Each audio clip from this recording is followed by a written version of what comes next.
Ukraine ইস্যুতে যুক্তরাষ্ট্রের সাথে কি এমন গোপন চুক্তি করতে চাইছে রাশিয়া?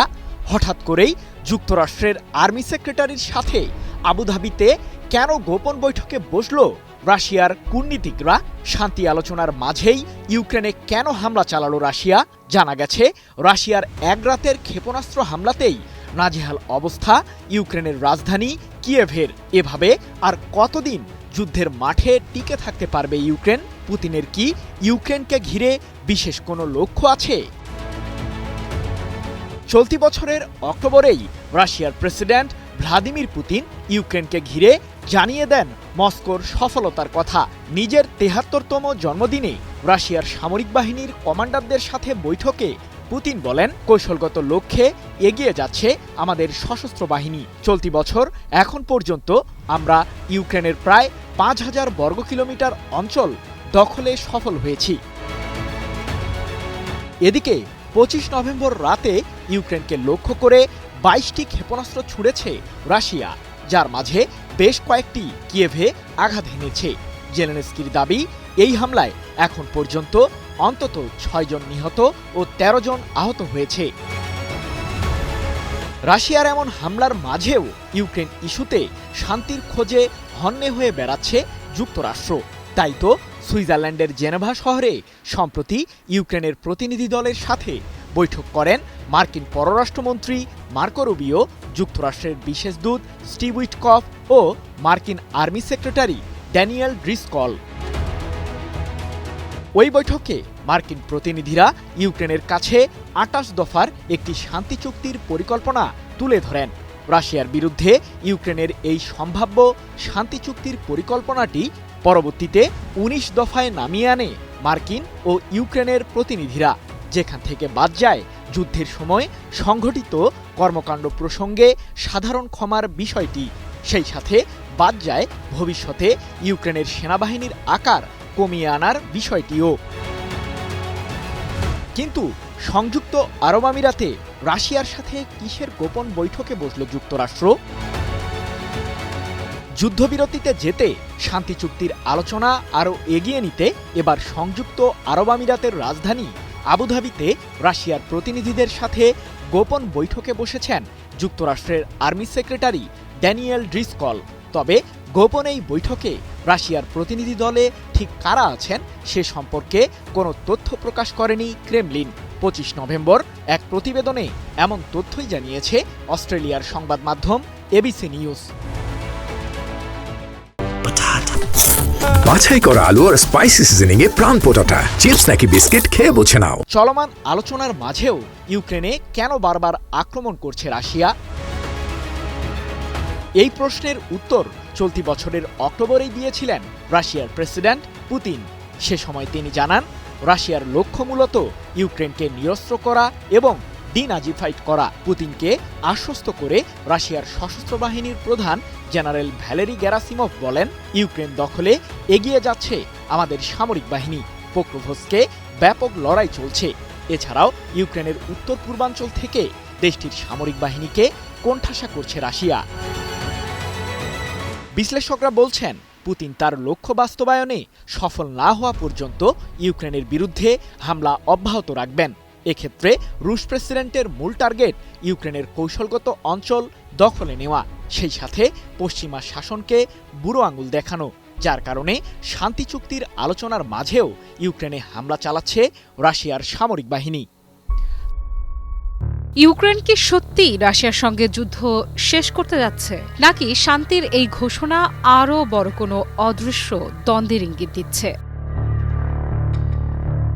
মাত্র কয়েক ঘন্টার মধ্যে ঘটনাগুলোর মোড় এমনভাবে ঘুরল যে বিশ্বজুড়ে বিশ্লেষকদের চোখ এখন শুধু রাশিয়া ইউক্রেন সংকটের দিকে। ২৫ নভেম্বর সংযুক্ত আরব আমিরাতের আবুধাবিতে রাশিয়ার কর্মকর্তাদের সঙ্গে জরুরি বৈঠকে বসেন যুক্তরাষ্ট্রের সামরিক সচিব ড্যান ড্রিসকল। যুক্তরাষ্ট্র ও রাশিয়ার জরুরি বৈঠকের মাঝেই মার্কিন এক কর্মকর্তা জানালেন, ইউক্রেন নাকি শান্তি প্রস্তাবে রাজি, ছোটখাটো কিছু বিষয় বাকি, আর সব ঠিক হলে যুদ্ধ থামার সম্ভাবনা খুবই কাছাকাছি। কিন্তু এখানেই আসে চমক। একদিকে মার্কিনিরা বলছেন সব ঠিকঠাক, অন্যদিকে ইউক্রেনের প্রেসিডেন্ট জেলেনস্কি জানাচ্ছেন চূড়ান্ত হতে এখনো অনেক কাজ বাকি। দুটি বক্তব্য, দুটি ভিন্ন সুর। তাহলে সত্যটা কোনটা? বিশ্ব কি অতি দ্রুত কোনো সমাধান পাচ্ছে, নাকি আলোচনার আড়ালে চলছে আরও কঠিন দর কষাকষি? বাছাইকৃত কাঁচামাল ও স্বয়ংক্রিয় ইউরোপিয়ান মেশিনে তৈরি হয় all time honeycomb, all time healthy life.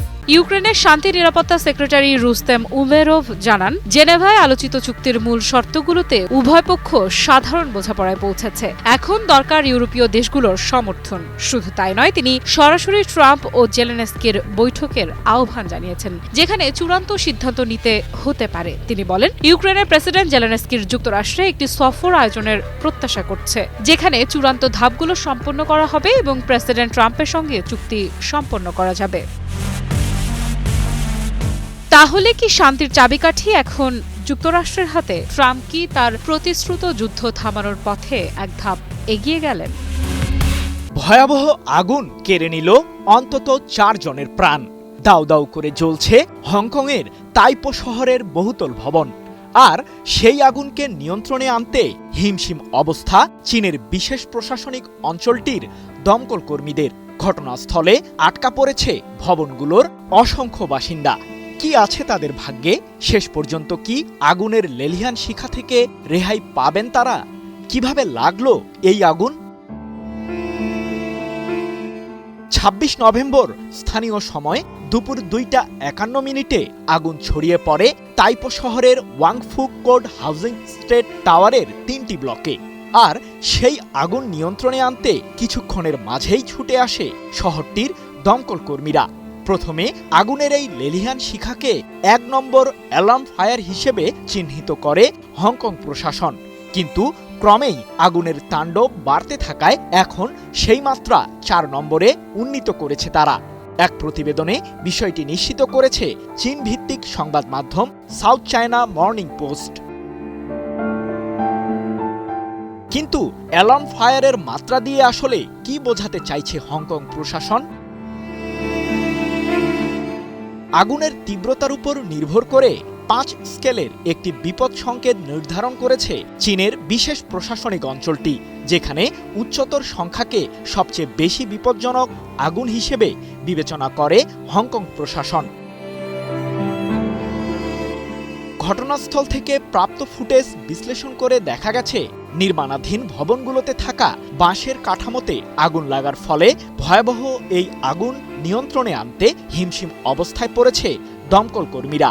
তবে আগুন লাগার কারণ এখনো জানাতে পারেনি হংকং প্রশাসন। এদিকে ব্রিটিশ সংবাদ মাধ্যম বিবিসি তাদের এক প্রতিবেদনে জানিয়েছে, ভয়াবহ এই অগ্নিকাণ্ডের ঘটনায় এখন পর্যন্ত 1 জন দমকল কর্মী সহ অন্তত 4 জন নিহত হয়েছে। এছাড়াও আহত হয়েছে কমপক্ষে 7 জন, যাদের মাঝে 2 জনের অবস্থা অত্যন্ত আশঙ্কাজনক। প্রশ্ন হলো, কতজন বাসিন্দা এখনো আটকা পড়ে আছে অগ্নিকাণ্ডের শিকার ভবনগুলোতে? বাছাইকৃত কাঁচামাল ও স্বয়ংক্রিয় ইউরোপিয়ান মেশিনে তৈরি হয় all time honeycomb, all time healthy life. Wang Fuk court housing estate টাওয়ারে 1984টি ফ্ল্যাট রয়েছে বলে জানা গেছে, যেখানে প্রায় 4000 মানুষের থাকার ব্যবস্থা রয়েছে বলে জানিয়েছে বিবিসি। তবে 8 ব্লকের এই ভবনগুলোতে ঠিক কতগুলো মানুষ এখনো আটকা রয়েছে সে বিষয়ে কোনো তথ্য জানায়নি তাইপো শহরের প্রশাসন। রাশিয়া ইরানের বন্ধুত্ব ঠিক কতটা গভীর? আন্তর্জাতিক চাপ বাড়লে কিভাবে বদলে যায় এই দুই দেশের সম্পর্কের সমীকরণ? আর বৈশ্বিক শক্তির খেলায় তাদের ঘনিষ্ঠতা কি নতুন কোনো জোটের জন্ম দিচ্ছে? বন্ধুত্ব যখন ভূ রাজনীতির কেন্দ্রবিন্দু হয়ে ওঠে, তখন ইরান ও রাশিয়ার সম্পর্ক স্বাভাবিকভাবেই আলোচনার কেন্দ্র দখল করে। ইরানের পার্লামেন্টের সদস্য কামরান গাজানফারি দাবি করেছেন, রাশিয়ার শীর্ষ নেতৃত্ব ইরানকে পারমাণবিক অস্ত্র দেওয়ার সম্ভাবনার ইঙ্গিত পর্যন্ত দিয়েছে। তার কথায় শোনা যায় ঘনিষ্ঠতার সুর, যা দুই দেশের কৌশলগত সম্পর্কে নতুন মাত্রা যোগ করেছে। মনে আছে রাশিয়ার নিরাপত্তা পরিষদের উপপ্রধান দিমিত্রি মেদভেদেবের এক্সে দেয়া সেই মন্তব্য, কয়েকটি দেশ ইরানকে ওয়ারহেড দিতে প্রস্তুত। তখন সমালোচনার ঝড় তুললেও ইরান রাশিয়ার সম্পর্কের গভীরতা নিয়ে নতুন আলোচনা শুরু করেছিল। পরে তিনি স্পষ্ট করলেও যে মস্কো এমন কোনো পদক্ষেপ নেবে না, তবুও সেই বক্তব্যের ধাক্কা পুরোপুরি মুছে যায়নি। কারণ আন্তর্জাতিক রাজনীতিতে বন্ধুত্বের ভাষা কখনো কখনো ইঙ্গিতের মাধ্যমেই প্রকাশ পায়। এদিকে দুই দেশের মধ্যে ২০ বছরের কৌশলগত অংশীদারিত্ব চুক্তি ইতোমধ্যেই সম্পর্ককে আরও দৃঢ় করেছে।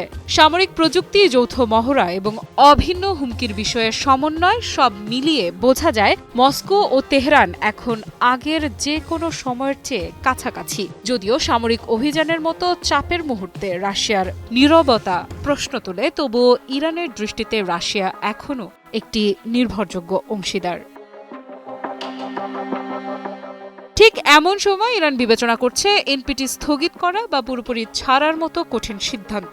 তেহরানের দাবি, এই সিদ্ধান্তে তারা রাশিয়া ও চীনের সমর্থন পাবে, যা বন্ধুত্বের দিক থেকে বড় বার্তা বহন করে। আন্তর্জাতিক চুক্তির মতো গুরুত্বপূর্ণ ইস্যুতেও যদি দুই দেশ কৌশলগতভাবে একসঙ্গে দাঁড়ায়, তাহলে বোঝাই যায় সম্পর্ক কোন দিকে এগোচ্ছে। বাছাই করা আলু আর স্পাইসি সিজনিং এ প্রাণ পোটাটা চিপস নাকি বিস্কিট খেয়ে বোঝে নাও। ইরান বলছে তাদের পারমাণবিক কর্মসূচি শান্তিপূর্ণ। রাশিয়া বলছে তারা কোনো অস্ত্র দেবে না, কিন্তু দুই দেশের ঘনিষ্ঠতা এখন নতুনভাবে নজর কাটছে। মধ্যপ্রাচ্যের ক্ষমতার ভারসাম্যে এ সম্পর্ক ভবিষ্যতে কি প্রভাব ফেলবে তা নিয়ে বহু রাষ্ট্রই চিন্তিত। শেষ পর্যন্ত ইরান রাশিয়ার সম্পর্ক এমন এক পর্যায়ে পৌঁছেছে যেখানে প্রতিটি সিদ্ধান্ত শুধু দ্বিপক্ষীয় নয়, আঞ্চলিক ও বৈশ্বিক শক্তির সমীকরণও বদলে দিতে পারে। এই দুই দেশের ঘনিষ্ঠতা এখন আর কেবল কৌশলগত নয়, পুরো ভূ রাজনৈতিক খেলায় ক্রমেই বড় ভূমিকা নিতে চলেছে। রাশিয়ার দাপটে কি পশ্চিমারা নরম হলো? শান্তি আসবে নাকি ইউক্রেন রাশিয়া যুদ্ধ আরও দীর্ঘায়িত হবে? রাশিয়া ইউক্রেন যুদ্ধ বন্ধে মার্কিন প্রেসিডেন্ট ডোনাল্ড ট্রাম্পের দেওয়া ২৮ দফা প্রস্তাব ঘিরে চলছে আলোচনা বিশ্লেষণ। মার্কিন কর্মকর্তাদের বরাতে প্রস্তাবটি নানা খুঁটিনাটি তুলে ধরেছে আন্তর্জাতিক বেশ কিছু গণমাধ্যম, যেখানে বলা হয়েছে রাশিয়ার কাছে ছেড়ে দিতে হবে ইউক্রেনের বেশ কিছু অঞ্চল, বাদ দিতে হবে ন্যাটোর সদস্য হবার স্বপ্নকেও। মস্কো ইতিবাচক হলেও ট্রাম্পের প্রস্তাব নিয়ে নাখোশ কিয়েভ। মূলত ইউক্রেনের জাফোরাজিয়া সহ দেশটির বেশ কয়েকটি শহরে রীতিমতো তাণ্ডব চালিয়েছে রুশ বাহিনী। ক্রমেই ইউক্রেনের একের পর এক শহর গ্রাম দখলে নিচ্ছে ক্রেমলিন। এমন প্রশ্নের মাঝে আবু ধাবিতে বসে এক বিরল সংলাপ। মঞ্চে দুই শক্তি মুখোমুখি, মার্কিন আর্মি সেক্রেটারি ড্যান ড্রিসকল এবং রাশিয়ার শীর্ষ সেনা কর্মকর্তারা। কূটনীতিক নেই, শুধুই সেনা কর্মকর্তাদের মুখোমুখি বৈঠক। ড্রিসকল যে শান্তি ফ্রেমওয়ার্ক নিয়ে এসেছেন তা প্রাথমিক ২৮ দফার পরিকল্পনাকে কমিয়ে আনা হয়েছে ১৯ দফায়। সবচেয়ে গুরুত্বপূর্ণ ডনবাসের কিছু অঞ্চলের হস্তান্তরের বাধ্যবাধকতা ইউক্রেন থেকে তুলে দেওয়া হয়েছে। কিন্তু কিছু সংবেদনশীল বিষয় এখনও আলোচনার বাইরে। চূড়ান্ত সিদ্ধান্ত এখনও প্রয়োজন ট্রাম্প ও জেলেনস্কির। প্রাথমিক মার্কিন প্রস্তাব ছিল বিতর্কিত। ইউক্রেনের সেনাবাহিনী সীমিত করা, ন্যাটোতে যোগদান বন্ধ, এমনকি রাশিয়ার অনুপ্রবেশ না করা অঞ্চলও হস্তান্তর করতে বলা। যদিও ইউক্রেন ও ন্যাটো দেশগুলো তা প্রত্যাখ্যান করেছে। রাশিয়ার আগ্রাসন শক্তিশালী, দীর্ঘ সময় ধরে ইউক্রেনের কিছু অংশ দখল করা আছে, কিন্তু পশ্চিমারা সহজে হার মানবে না। যুক্তরাষ্ট্র, ন্যাটো এবং ইউরোপীয় দেশগুলোর সামরিক, কূটনৈতিক ও অর্থনৈতিক সহায়তা নিয়ে ইউক্রেনকে শক্তিশালী করছে। কোয়ালিশন অফ দ্য উইলিং, প্রায় ৫০টি দেশ একত্রিত। এক পেশে চাপ নয়, আন্তর্জাতিক সমর্থন শক্তিশালী। এদিকে বিশ্লেষকরা মনে করছেন শান্তি বা স্থিতিশীলতা আসবে কূটনৈতিক সমঝোতা, আন্তর্জাতিক সমর্থন এবং ইউক্রেনের প্রতিরোধের সমন্বয়ে। যুদ্ধ এখন শুধু সামরিক নয়, এটি রাজনৈতিক, অর্থনৈতিক এবং কূটনৈতিক চাপের খেলা। একটি মঞ্চ যেখানে বিশ্বের দুই শক্তি মুখোমুখি, প্রশ্ন ও উত্তরের খেলা চলছে। শান্তি কি শুধু স্বপ্ন নাকি বাস্তব? রাশিয়ার দাপট শক্তিশালী, কিন্তু পশ্চিমারা কি সহজে হার মানবে? রাশিয়ার বিরুদ্ধে সরাসরি হামলার জন্য কি প্রস্তুত সুইডেন? হঠাৎ ন্যাটোভুক্ত দেশটি রাশিয়ার বিরুদ্ধে গর্জে উঠল কেন? কিন্তু রাশিয়ার শক্তিশালী সশস্ত্র বাহিনীর বিরুদ্ধে কিভাবে লড়তে চায় ইউরোপীয় দেশটি? পশ্চিমা সামরিক জোট ন্যাটোই কি নতুন যুদ্ধের ইন্ধন যোগাচ্ছে? জানা গেছে রাশিয়ার বিরুদ্ধে যুদ্ধের প্রস্তুতি নিতে সুইডেনের সামরিক বাহিনীকে শক্তিশালী করার উদ্যোগ নিয়েছে দেশটির সরকার। কিন্তু কোন অস্ত্র দিয়ে রাশিয়াকে ঘায়েল করতে চায় সুইডেন? ইউক্রেনের বিরুদ্ধে প্রায় 4 বছর ধরে যুদ্ধে লড়লেও সামরিক সক্ষমতার বিচারে এখনো শীর্ষ অবস্থান ধরে রেখেছে রাশিয়া। প্রতিনিয়তই নিজেদের প্রতিরক্ষা শক্তি বৃদ্ধি করছেন রুশ প্রেসিডেন্ট ভ্লাদিমির পুতিন। সম্প্রতি বুরেভেস্টনিক নামের আন্তঃমহাদেশীয় ক্রুজ মিসাইলের মহড়াও দেখিয়েছে মস্কো। এই ক্ষেপণাস্ত্রটির মূল শক্তি পারমাণবিক বোমা, যা দেখে চিন্তার ভাঁজ পশ্চিমাদের কপালে। রাশিয়াকে ক্রমেই শক্তিশালী হতে দেখে চুপ থাকতে পারছে না ইউরোপীয় দেশ সুইডেন। তাই তো দূরপাল্লার ক্রুজ ক্ষেপণাস্ত্রের মজুদ বৃদ্ধির বিষয়টি বিবেচনায় নিয়েছে দেশটির সশস্ত্র বাহিনী। মূলত শত্রুপক্ষের নির্দিষ্ট লক্ষ্যবস্তুতে দূর থেকেই নির্ভুল হামলা চালানোর জন্য এমন প্রস্তুতি নিচ্ছে সুইডেন। 25 নভেম্বর এক প্রতিবেদনে বিষয়টি নিশ্চিত করেছে ব্রিটিশ বার্তা সংস্থা রয়টার্স। রাশিয়াকে সতর্ক করে ন্যাটোভুক্ত দেশ সুইডেনের প্রতিরক্ষামন্ত্রী পাল জনসন বলেছেন, ইউক্রেনের যুদ্ধের অভিজ্ঞতা থেকে এটা নিশ্চিত যে রাশিয়া ক্রুজ ক্ষেপণাস্ত্র, ব্যালিস্টিক মিসাইল এবং দূরপাল্লার ড্রোনের সক্ষমতা বৃদ্ধি করছে। আমাদের অবশ্যই সেই হুমকির বিরুদ্ধে আরও শক্তিশালী প্রতিরোধ গড়ে তুলতে হবে। কিন্তু রাশিয়াতে কি সেই অস্ত্র দিয়ে হামলা চালাতে পারবে সুইডেনের সশস্ত্র বাহিনী? শত্রুপক্ষের গুরুত্বপূর্ণ সামরিক অবকাঠামো লক্ষ্য করে হামলা চালানোর জন্য 2000 কিলোমিটার সক্ষমতার দূরপাল্লার ক্রুজ ক্ষেপণাস্ত্রের মজুদ বৃদ্ধির দিকে নজর দিয়েছে সুইডেন। আর মস্কো থেকে স্টকহোমের দূরত্ব মাত্র 1000 কিলোমিটার। বিশ্লেষকদের ধারণা, রাশিয়ার অভ্যন্তরে হামলা চালানোর জন্যই এমন প্রস্তুতি নিচ্ছে সুইডেন। যদিও রাশিয়া আগামী 5 বছরের মাঝে দেশটির সামরিক ক্ষমতা আরও বৃদ্ধি করবে বলে ইতিমধ্যেই ঘোষণা দিয়েছেন প্রেসিডেন্ট পুতিন, যার কারণে সুইডেনও মস্কোর বিরুদ্ধে গুপ্তচর বৃত্তি জোরদার করার লক্ষ্যে ড্রোন এবং বিমান প্রতিরক্ষা ব্যবস্থা বৃদ্ধির দিকে মনোযোগ দিয়েছে। এরই মধ্যে সুইডেনের বিমান বাহিনী নিজেদের সক্ষমতা বৃদ্ধির জন্য জার্মান থেকে টরাস মডেলের ক্রুজ ক্ষেপণাস্ত্র আমদানির সিদ্ধান্ত নিয়েছে, যার হামলার পরিধি 500 কিলোমিটার। পোক্রোভস্কের পতন কি রাশিয়া ইউক্রেন যুদ্ধের নতুন টার্নিং পয়েন্ট? ইউক্রেন কি যুদ্ধের নিয়ন্ত্রণ হারিয়ে ফেলল? পোক্রোভস্কের পতন মানে কি ইউক্রেনের দক্ষিণ ফ্রন্টও ঝুঁকির মুখে? আত্মঘাতী ড্রোন দিয়েই ইউক্রেনের পূর্বাঞ্চলীয় শহরটির বেশিরভাগ এলাকার দখল নিয়েছে রাশিয়ার সৈন্যরা। প্রতিদিনই গড়ে 3.5 বর্গমাইল এলাকায় নিজেদের নিয়ন্ত্রণ রেখার বিস্তার ঘটাচ্ছে রুশ সামরিক বাহিনী। এবার কি তাহলে রাশিয়ার কাছে আত্মসমর্পণ করবে ইউক্রেন? চরম উত্তেজনা বিরাজ করছে ইউক্রেনের পূর্বাঞ্চলীয় শহর পোক্রোভস্কে। গুরুত্বপূর্ণ এই ট্রানজিট হাবটিতে গত কয়েক মাস ধরেই তীব্র লড়াই চালিয়ে যাচ্ছে রাশিয়া ও ইউক্রেনের সেনারা। বিশ্লেষকরা বলছেন, 2023 সালের পর সবচেয়ে বড় সাফল্যের কাছাকাছি রাশিয়া, কারণ যে কোনো দিন পোক্রোভস্কের নিয়ন্ত্রণ নেবে রাশিয়ার সৈন্যরা, যাকে প্রায় 2 বছরের মাথায় রাশিয়ার জন্য প্রথম কোনো বড় সাফল্য হিসেবে দেখছেন সমরবিদরা। সম্প্রতি এক প্রতিবেদনে এমন তথ্যই জানিয়েছে মার্কিন সম্প্রচার মাধ্যম এনবিসি নিউজ।